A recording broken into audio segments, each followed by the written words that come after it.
Hello po, magandang tanghali para sa inyong lahat at welcome sa ating Pasok Daniel pa rin sa ating Midday Boost program. At alam nyo po na everyday tayo po ay nagre-record ng video na pinopost dito sa ating Midday Boost and alam ko po na exactly day 8 na tayo ngayon and 7 days have gone and alam natin na maraming na tayong mga natutunan, hindi lang dito sa Midday Boost program, pero even sa umaga natin, kay Bishop Macedo, kay Bishop Peng, and sa mga programs later on like Journey of Faith natin, marami na kayong natutunan about sa pagtupad ng kalooban ng Diyos sa buhay ninyo. And take note lang po na itong 21 days na fast of Daniel, ito po ay matatapos sa New Year po mismo. Itong New Year na to, meron tong pinamagatan na The Night Vigil of the Power of Prayer. Pero itong prayer na ginagawa natin, hindi to prayer para sa basta lang sa pamilya, kundi para sa lahat ng aspeto. Pero itong Fast of Daniel, ang inuuna natin i-prioritize is matanggap yung Holy Spirit kung kayo man ay kasali sa Fast of Daniel na to. And then kailangan yung matanggap yung Holy Spirit. At kayo naman po na meron ng Holy Spirit at kagustuhan ninyo na lumago yung spiritual ninyo, para sa inyo rin ito. Kasi itong Fast of Daniel ay dedicated hindi para mag-ayuno para sa pagkain, hindi para mag-ayuno para sa kung ano-ano mang pagkain, kundi mag-ayuno unang-una sa lahat sa entertainment. So, yung halimbawa yung social media, hindi natin inuubos yung oras natin doon. Ang ginagawa natin, mas nagfo-focus pa tayo na pakinggan yung tinig ng Panginoon. And talking about tinig ng Panginoon, ngayon po ay araw ng Wednesday. Yung iba sa inyo na ka-attend na kaninang 9 a.m., kaninang 11 a.m. ng ating meetings. And kayo naman po na-attend pa ng 3 p.m. and then 9 p.m. sa ating English meetings. Samantalahin nyo po na kung kaya naman makapunta ng mas madalas sa simbahan, bakit hindi? Iba pa rin kapag nagpipray tayo dito sa church, as a church. Pero iba pa rin yung prayer ninyo na ginagawa every morning. Iba lahat ng yan. Hindi pare-pareho pero may iba't ibang ambag sa spiritual natin. At ngayon pong day 8 ng 21 days fast of Daniel natin, ano po yung tip natin for today? Linisin ang puso. Yan po yung tip natin for today.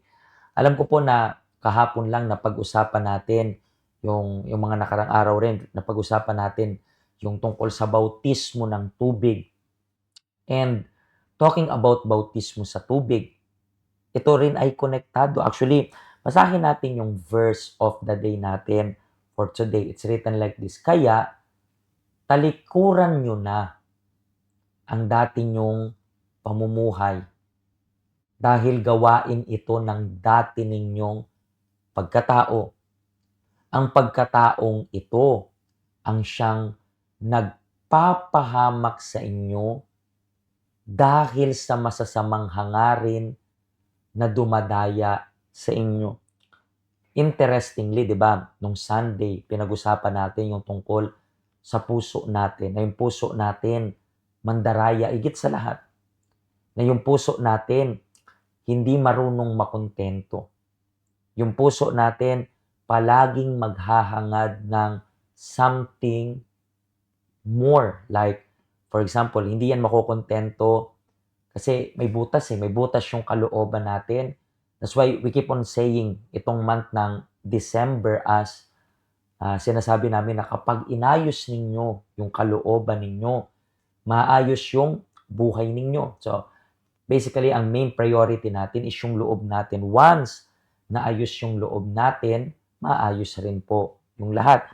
And dito, makikita natin kung gaano mandaraya yung puso. Yung puso daw, Gumagawa ng isang, ito tingnan niyo yung pinaka last part diyan, ang pagkataong ito, yung kaloobang luma natin, siya daw yung nagpapahamak sa atin dahil sa masasamang hangarin na dumadaya sa inyo. In the next verse pa, baguhin niyo na ang inyong pag-iisip at pag-uugali.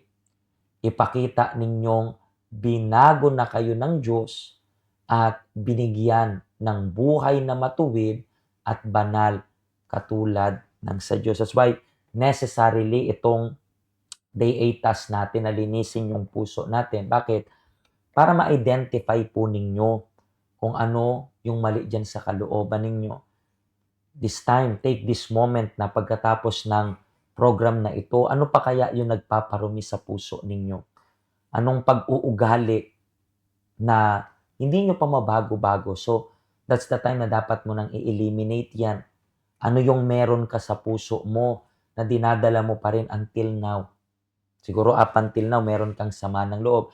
Tandaan mo po na tapos na yung unang week ng 21 days fast of Daniel. Ibig sabihin ngayon yung araw, yung second week ng fast of Daniel natin. Pero anong ginagawa mo? Anong ginagawa mo sa puso mo para matanggap mo yung Holy Spirit? Kasi paano papasok yung Holy Spirit kung marumi yung puso mo? Diba? Hindi naman titira. Interestingly, kasi sa bahay natin, hanggang sa bahay rin po ng amo ninyo.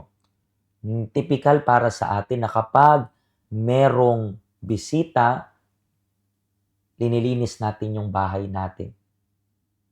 Nililinis natin. So, yung Diyos, hindi siya magiging bisita. Kung gusto mong tumira yung Diyos sa loob mo, kailangan mo pong i-maintain yung cleanliness dyan.